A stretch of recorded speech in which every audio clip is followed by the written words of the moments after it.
Pois não faço o bem que quero, mas justamente o mal que não quero é justamente o que eu faço. Versículo 19 do capítulo 7 do livro de Romanos, que nós vamos ler agora.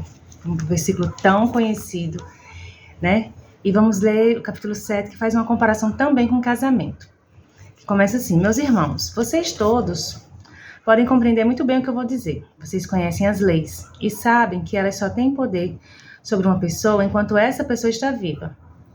Por exemplo, a mulher casada está ligada pela lei ao seu marido, enquanto ele estiver vivo.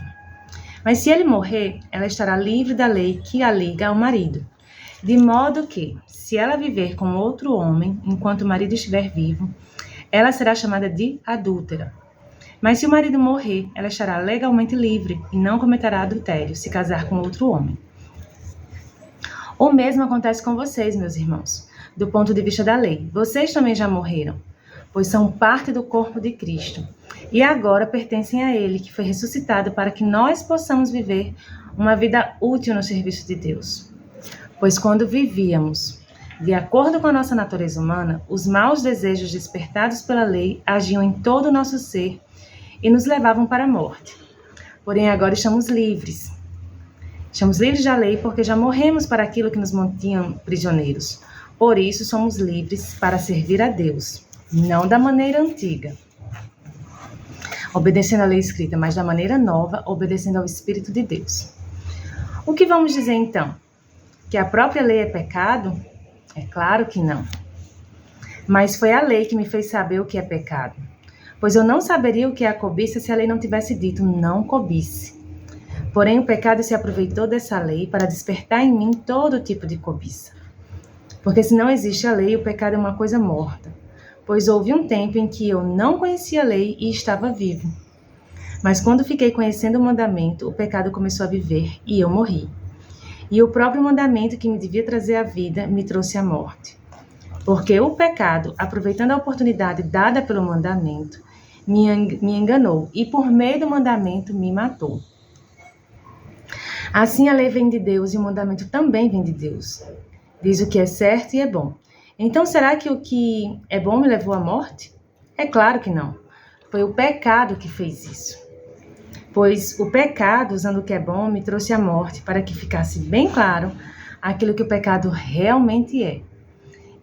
E assim, por meio do mandamento, o pecado se mostrou mais terrível ainda. Sabemos que a lei é divina, mas eu sou humano e fraco e fui vendido ao pecado para ser escravo. Eu não entendo o que faço, pois não faço o que gostaria de fazer. Pelo contrário, eu faço justamente aquilo que eu odeio. Se faço o que não quero, isso prova que reconheço que a lei diz o que é certo. E isso mostra que, de fato, já não sou eu quem faz isso, mas o pecado que vive em mim é que faz. Pois eu sei que aquilo que é bom não vive em mim, isto é, na minha natureza humana. Porque mesmo tendo dentro de mim a vontade de fazer o bem, eu não consigo fazê-lo.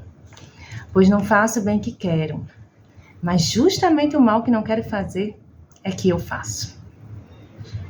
Mas se faço o que não quero, já não sou eu quem faz isso, mas o pecado que vive em mim é que faz. Assim eu sei que o que acontece comigo é isto. Quando quero fazer o que é bom, só consigo fazer o que é mal. Dentro de mim, eu sei que gosto da lei de Deus, mas vejo uma lei diferente agindo naquilo que faço. Uma lei que luta contra aquela que a minha mente aprova. Ela me torna prisioneiro da lei do pecado que age no meu corpo. Como sou infeliz! Quem me livrará deste corpo que me leva para a morte? Que Deus seja louvado, pois Ele fará isso por meio do nosso Senhor Jesus Cristo. Portanto, esta é a minha situação. No meu pensamento, eu sirvo a lei de Deus, mas na prática, sirvo a lei do pecado. Amém? É um capítulo bem que Paulo procura explicar bem direitinho essa questão que muitas das vezes as pessoas passam de estar numa prática de pecado, de um pecado que já se tornou hábito, de um pecado que não consegue se libertar, né, sozinho, pessoas que querem tentar se libertar sozinho, porque é Jesus quem nos liberta. Mas tem pessoas que ainda insistem no erro de querer se libertar sozinho. Sim, tem muitas. E essas pessoas vivem em conflitos que não entendem, que é justamente está praticando algo que não é da vontade do Espírito Santo de Deus, e o Espírito Santo está dentro de nós, então assim, não tem como haver paz quando praticamos algo que não está de acordo com a vontade de Deus. Então por isso nós passamos por algumas lutas, por isso que a gente passa por algumas inquietações, algumas ansiedades, algumas agitações na alma. E quando a gente estiver muito agitado, assim, é uma prática que eu tento fazer, assim, já é um alerta, na verdade. Quando eu estou muito agitada, muito ansiosa, eu faço, meu Deus do céu, em que área que eu estou pecando? Eu estou orando menos, eu estou me relacionando menos com Deus, eu estou refletindo menos na palavra. O que está acontecendo? Porque quando a gente sai um pouco do prumo, quem reina quando a gente alimenta menos o nosso espírito, quem reina é a carne. Então, assim, é quase que certo. Quando eu estou muito fora assim, do eixo, muito agitada, é justamente porque eu estou capengando, né? Estou devendo na minha área, no meu tempo, no tempo de qualidade com Deus mesmo, porque a gente fala muito em tempo de qualidade com as pessoas, mas a gente precisa ter o nosso tempo de qualidade com Deus. Para quê? Para que a gente seja orientado por Ele, para que a gente faça melhores escolhas, para que a gente faça escolhas que glorifiquem e exaltem o nome do Senhor, para que diminua essa guerra, porque essa luta interior é até Jesus voltar, porque como Paulo termina aqui, quem me livrará deste corpo que me leva para a morte? Porque o nosso corpo nos leva para a morte, porque o nosso corpo é o cavalo que leva a mensagem, digamos assim.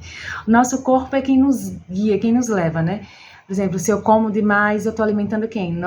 O meu corpo. Eu estou comendo além do que eu preciso, por quê? Porque eu quero satisfazer o desejo do meu corpo. Mas se eu agir com a minha mente, eu vou dizer assim, não, eu já comi muito, eu não preciso comer mais 5 brigadeiros. Né? Todo mundo há de concordar comigo, que a gente não come 5 brigadeiros porque precisa, mas porque deseja, porque gosta, porque quer. Não é uma necessidade do nosso corpo. Então, é nesse sentido, e em outros muitos sentidos, né? Isso aqui é só para dar um instalo, assim, só para dar um start, na verdade, na sua reflexão, quais áreas, eu não vou dizer nem qual área, porque geralmente a gente peca em muitas, mas a nossa esperança em Jesus Cristo, que Ele voltará para nos levar, para renovar esse corpo, né? Nos dar um corpo eterno, imortal, restaurado, renovado, assim como o corpo glorificado de Jesus. E a gente vai se ver livre de uma vez por todas da escravidão do pecado. Nós hoje somos livres, somos libertos em Cristo Jesus, mas continuamos em pecados, não por prazer, mas apenas por deslizes. Mas um dia nos veremos livres, inclusive desses deslizes, para a honra e glória do nome do Senhor Jesus. E Deus abençoe sua vida e até o próximo capítulo.